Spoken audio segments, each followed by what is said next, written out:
Hola, ¿qué tal? Mi nombre es David. Es un placer, un honor estar con ustedes una vez más. Y el día de hoy quiero compartirles una pequeña reflexión sobre una historia que leí en 1 Samuel 24.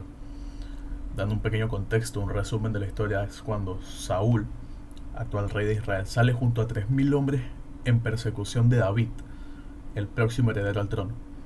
Entonces sale Saúl con sus 3000 hombres con la misión de acabar con la vida de David. Y salen al desierto persiguiéndolo y hay un momento en el cual Saúl para en una cueva a hacer sus necesidades y sin saber que dentro de esa cueva está David con todos sus soldados. Dice la Biblia que estaban a las esquinas de la cueva. Y aquí es donde llega una situación que me llama mucho la atención, que está en el versículo del 4 al 6. Entonces los hombres de David le dijeron: He aquí el día que te dijo Jehová, he aquí que entrega a tu enemigo en tu mano y harás con él como te pareciere. Y se levantó David y calladamente cortó la orilla del manto de Saúl. Después de esto se turbó el corazón de David, porque había cortado la orilla del manto de Saúl. Y el 6. Y dijo a sus hombres: Jehová me guarda hacer tal cosa contra mi señor, el ungido de Jehová, que yo extienda mi mano contra él, porque él es el ungido de Jehová. Luego de esta situación se voltea a Saúl y sale de la cueva, y detrás de él sale corriendo David, diciendo: Señor, mi rey. Y se voltea a Saúl para ver quién era, y David lo que hace es postrarse, o sea, poner su cabeza al suelo en señal de reverencia. Y esto no hacía sentido en mi cabeza, me dejó en shock, porque no tenía sentido porque David no había acabado con la vida de Saúl en ese momento que tenía la oportunidad para hacerlo. ¿Por qué? Porque David, teniendo eso frente a él, no acabó con su vida, no acabó con ese sufrimiento, con ese problema, con esa persecución que no lo dejaba vivir tranquilo. ¿Por qué no lo hizo? Eso me tenía pensando eh, un buen tiempo. Y es que David, David, David vivía en un reino, y en ese reino el principio de autoridad era Saúl, y David respetaba eso. David respetaba eso. Porque David sabía que Dios es el que pone y quita reyes. Dios, David sabía que la voluntad de Dios era que Saúl estuviera ahí, sin importar que él estuviera, sin importar que Saúl estuviera en contra de él, que tuviera malas intenciones, que tuviera las peores intenciones. Aún así, David lo respetó porque por alguna razón él estaba ahí.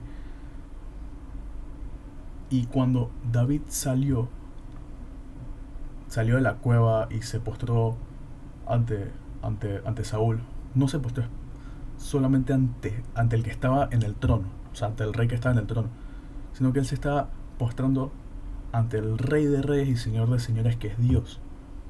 Él sabía que Saúl estaba ahí porque Dios lo había puesto por alguna razón ahí.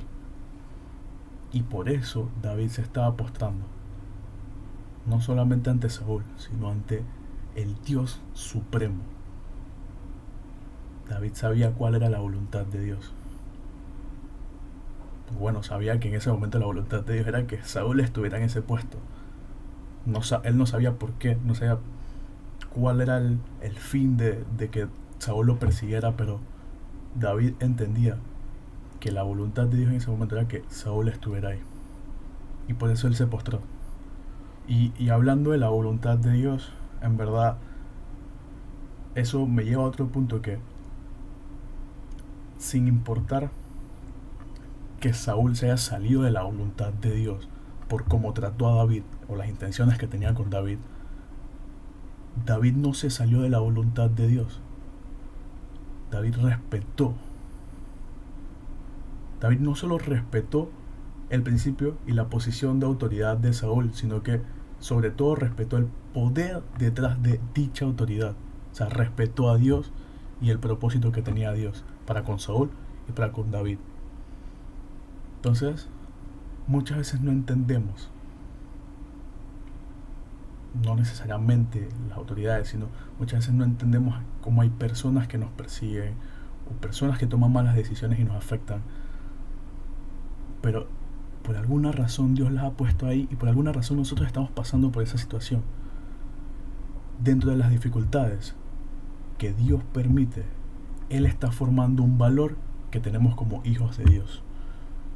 Nosotros no podemos controlar lo que hacen los demás hacia nosotros, pero sí podemos controlar cómo nosotros reaccionamos ante ellos. Y Dios nos hace un llamado a respetar a las autoridades y a las personas que nos persiguen, que nos ofenden.